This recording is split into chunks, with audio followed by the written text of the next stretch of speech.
Hello everyone, this is your KDM and welcome back again to my vlog. For today's video, isang panibagong kaganapan na naman ang nanganap sa ating sa araw na to. So ayan nga mga KDM, balik kakagising ko lang nga pala nitong umaga, pero heto nga pala yung bumungad sa akin. Heto nga pala yung aking alagang pusa na hindi nga pala marunong bumaba. Well everyone, so ngayon nandito nga pala ako sa likuran ng bahay nga kasi naglilinis nga ako dito. So kakahapon nga yung kaarawan ko at maraming nga nag-rate sa atin kahit walang mga kaganapan, at least we have the followers. Siyempre sa mga nag-rate dyan sa akin kahapon is maraming salamat sa inyong ratings. Ayan mga kadim, habang naglilinis nga pala ako dito sa likuran ng bahay namin, heto nga po pala yung aso namin ay nagpapalambing nga pala dito sa akin habang naglilinis nga pala ako dito sa likuran ng bahay. By the way, sa mga oras na yan nga po pala mga kadim, may kakatapos ko lang nga pala dito sa paglilinis nga po pala sa likuran ng bahay namin. Is naglilinis ako dito sa likuran ng bahay. Itong aking aso.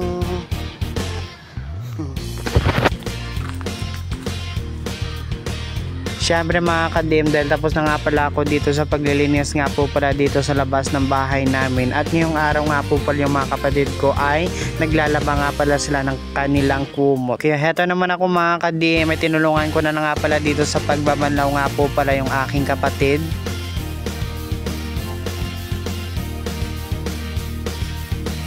So yan mga kadim, kung nakikita nyo nga po pala dito ay pinag-timelapse ko na nga pala dito yung ibang mga video ko, bagamat nga po pala ay sobrang tagal nga pala nitong mga video ko. Syempre ayan mga kadim, second batch nga pala ito ng mga kumot na pinagbabanlaw namin sa mga oras na yan.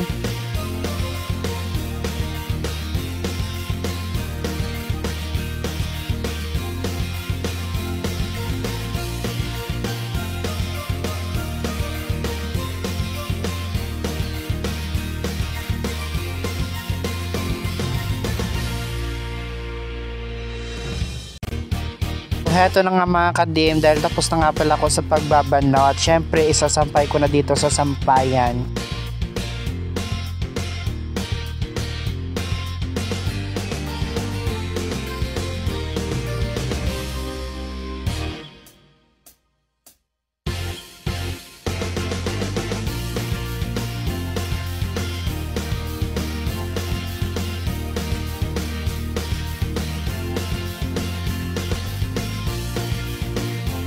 Siyempre mga kadim, dahil tapos na nga pala ako dito sa mga oras na to nga po pala sa pagsasampay nga pala nito mga kumot, and after nga pala noon ay naligo lang nga pala ako, at syempre heto na nga po pala ay ga-apply na nga pala ako dito ng aking skincare, na after nga pala nito sa pag-aayos nga po pala ay gagawa nga pala ako ng video nito ng aking biniling tripod dito sa TikTok.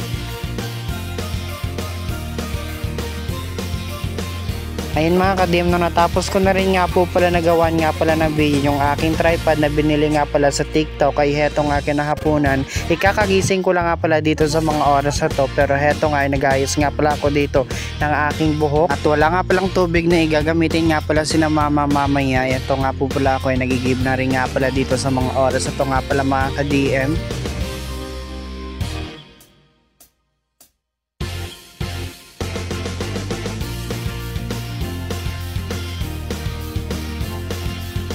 Siyempre mga kadim, dahil tapos na nga pala ako sa pag-ihigib, heto naman nga pala ako ay nanonood nga pala dito na naglalaro nga pala dito ng volleyball. At ang inyong ka-DM nga dito ay tamang panood lang nga pala dito sa mga oras to, dahil hindi nga pala ako marunong mag-volleyball.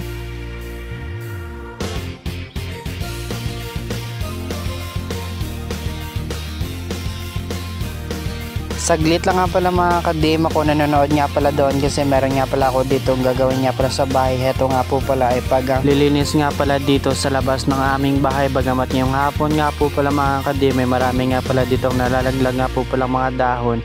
Kaya heto nga po pala ang inyong kadim ay naglinis nga pala dito sa mga oras na to nga po pala. Syempre mga kadim, heto lang talaga yung ginagawa ko kapag wala nga pala akong ginagawa nga pala sa loob ng bahay. At syempre nga pala mga kadim, dahil hapon na naman nga pala nito at marami marami nga pala mga lamok sa panahon na to nga pala mga kadim. Kaya heto nga ay tama, naglinis na nga talaga ako dito at para maisunog na rin nga pala dito mga nakalat nga po pala mga dahon. Syempre mga kadim, nung natapos na nga pala ako dito sa paglilinis ay heto naman nga po pala yung mga naipon kong mga dahon ay sinunog ko na talaga dito kaagad. Bagamat nga po pala ay marami nga pala dito mga manok na kinakalat nga pala itong mga dahon kung hindi mo nga pala dito isusunugin. Syempre mga kadim, before ko nga po pala tatapusin itong video ko ay hindi nyo nga pala kakalimutan na mag-like, follow, and share para updated kayo nga po pala sa mga na-upload kong video.